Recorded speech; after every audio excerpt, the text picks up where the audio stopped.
Most creative businesses don't struggle because the work isn't good enough. They struggle because the business only works when you're having a good week. In this video, I'm sharing 5 shifts that help you scale your creative business without burning yourself out, starting with the one that almost nobody talks about. Tip 1, design your business for your worst weeks, not your best. Here's something that most creatives don't think about until it's already a problem. It's not that your business breaks when things go badly. It breaks when you're just not available to put your all into the business every day. Any business owner is on top of their game when they're well, they're rested, they're motivated, and they're firing from all cylinders. You can be consistent when your life is calm and stress-free, but that is not real life. The question that actually matters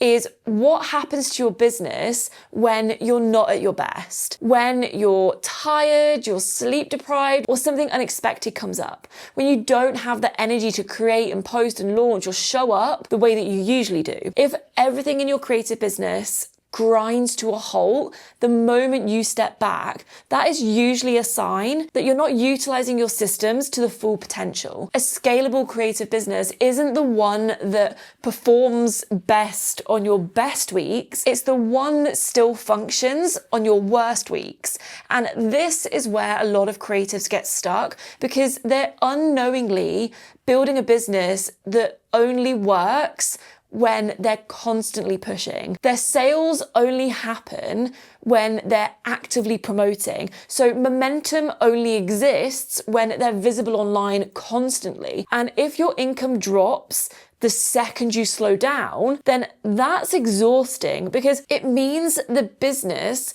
is always asking something of you. Scaling starts when you flip that around and ask, what parts of my business could still work even if I had to step away for a bit? Once you start designing your business for your lowest capacity seasons, everything gets easier because you stop relying on constant output and you stop tying your progress to how much energy you have that week. Now, this is where a lot of creatives go wrong next. They hear that and think, okay, I need to create more things that work without me. But that's not what I'm suggesting. The next shift isn't about making more. It's about using what you've already made, but in a smarter way. So next, I want to show you why scaling doesn't need to come from creating something brand new and how most creatives are sitting on far more growth potential than they realize just by reworking what already exists. So let's talk about it in tip 2. Stop creating from scratch and scale what already exists. This is the point where a lot of creatives hear the word scale and immediately think it means making more things, more products, more launches, more content, and more ideas. But most of the time, scaling doesn't come from creating something brand new. It comes from using what you've already made, just more intentionally. If you run a product-based business, chances are you're already sitting on untapped potential. Maybe you've got products that sell occasionally, but not consistently, or you've got content that you spend hours creating and then posted once and then never looked at again. And you've likely had feedback from customers that you've read, replied to, and then moved on from. So instead of asking, what should I make next? A far more useful question is, what do I already have that could work more for me? Because if you've listed a product and then just left it to run, you're probably missing a huge opportunity. An opportunity to optimize how it's positioned, clarify the messaging around it, and make sure you're actually getting it in front of the right people at the right time. For example, if you have a product that already sells, even if it's not flying off the shelves, that's still proof of demand. And scaling that doesn't mean replacing it with something new or quote better. It means finding out why people buy it, how they use it, and what else would make that purchase easier or more obvious for the next person. Think about whether it could be bundled with something else or framed differently so that the value is clearer. How could you bring it back into the spotlight instead of just sitting on your shop gathering dust? And the same goes for your content. If you've ever explained how a product works or answered a common question, maybe you've shared why you've made something or shown it being used, that's not just done content, that's material that you can build on. So instead of constantly trying to think up new things to post, you can ask, how many jobs could this one product or piece of content actually do? Now, it's one thing to say, I should reuse what I've already made, and it's another thing to actually know how to talk about your products in a way that helps people understand the value and want to buy. So I've put together a free toolkit for you, 5 plug and play post ideas that sell. And this isn't about coming up with random new ideas. It's about taking the things that you already have, your products, your process, the content you've already made, like in the past, and sharing that in a way that's actually convertible, not just visible. You can repurpose what you've already made and use the prompts inside the post pack to highlight the value and the buying decisions behind your work instead of just posting for the sake of posting. So if that sounds helpful to you, I'll leave it linked below. It's yours totally free. Scaling, especially in a product-based business, isn't just about adding more inventory. It's about optimizing your best work to increase conversion. And once you start thinking this way, something interesting happens.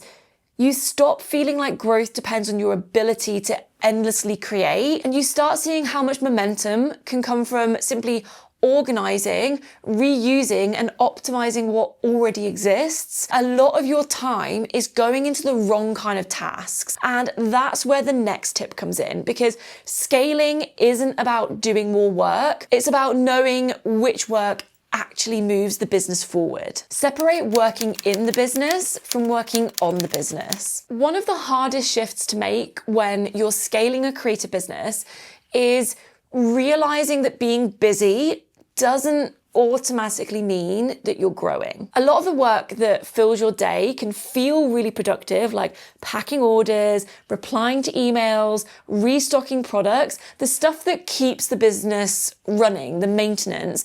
And those tasks matter because you can't run your business without them. But most of that work is just maintenance, not momentum. And the tricky part is that when you're in the middle of all of that, it all blends together.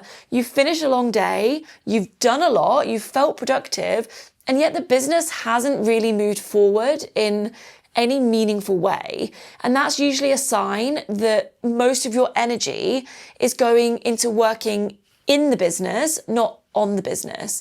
So working on the business is the stuff that gets pushed to the later pile because it doesn't feel urgent. It's the actions and the decisions that don't give you that immediate dopamine hit, but it's also the tasks that can change how the business performs over time. Things like looking at a product page and asking, is this actually clear? Does someone understand who this is for and why they'd want it? Or noticing that something sells reasonably well and then asking, what would happen if I improve this by 10%? Or setting aside time to research what people are already responding to instead of jumping into making something new. None of that feels exciting or urgent in the moment. I really get that, because there's no notification on your phone when you increase a conversion rate by 1%. No one sees you rewriting a product listing or a description or simplifying an offer, but those small changes compound.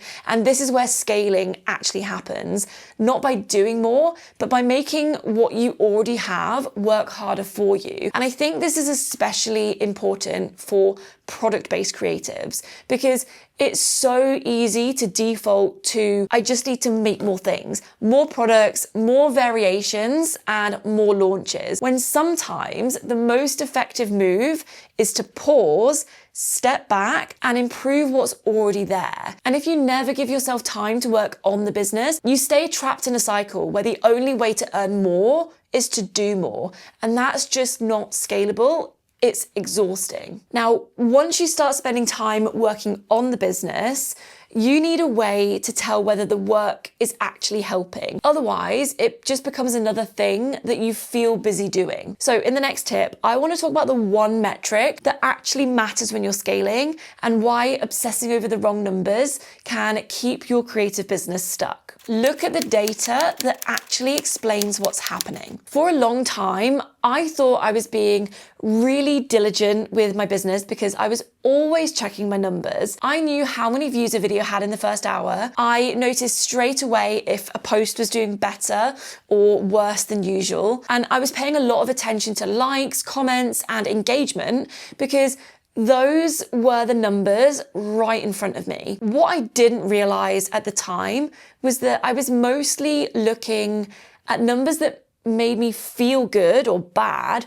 rather than numbers that actually helped me understand what was going on in my business. So I stopped asking myself whether something performed well and started asking more useful questions like whether the piece of content actually sent anyone to my website and what people did once they got there. Did they click through and leave straight away?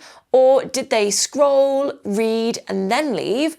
Or did they end up buying? And if so, why? Something I've learned over the last few years of actually running a creative business is that the only way to really understand why one product page converts better than the other is to test it with real data. Guessing doesn't work, and neither does constantly comparing yourself to other shops. So instead of redesigning things based on feelings or assumptions, I started using A/B testing, which is basically just a way of letting real people show you what works and what doesn't. In simple terms, an A/B test means you create two versions of the same product page and you change one small thing between them. So that might be the title, the main product image, the first line of copy, or what someone sees above the fold. Half of your visitors see version A and the other half see version B. And over time,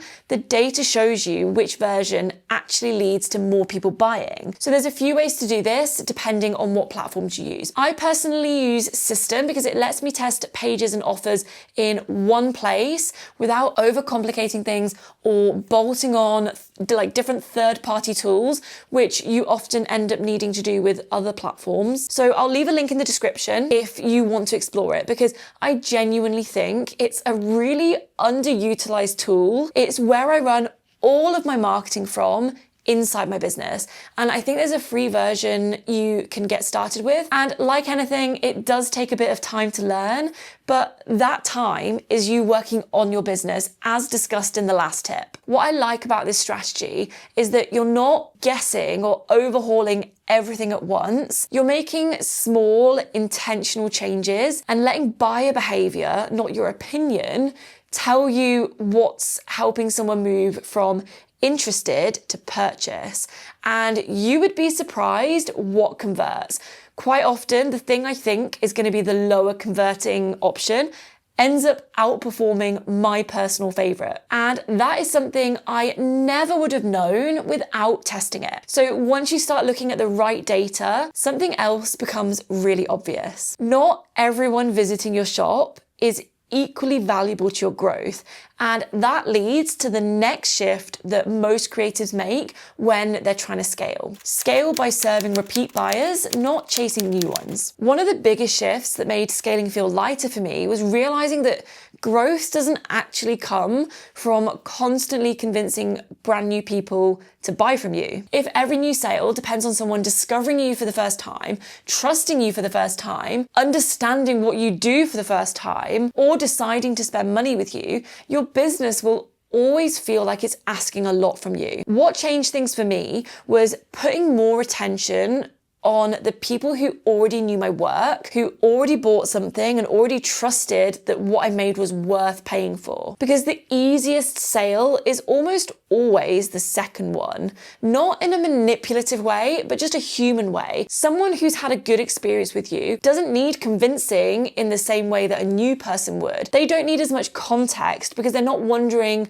whether you're legit or whether your product will actually be worth it. That trust is already there. And this is where things like email become really powerful. Not because it's a marketing trick, but because it gives you a way to stay connected to people who already have raised their hand to say that they want to hear from you. If your only focus is always getting new eyes on your work, you end up neglecting the people who are already paying attention. And those are often the people most likely to buy again, to recommend you to others, or to stick around long term. Once someone's bought from you, the question shifts from, will they trust me, to how are they using what they bought? What do they tend to need alongside it or after it? Am I actually showing them those options, or am I expecting them to just figure it out on their own? Because when your business starts serving repeat buyers well, growth doesn't rely on constant visibility anymore. So don't forget to download the free plug and play post pack. It's for makers and artists to crochet, sew, illustrate, make ceramics,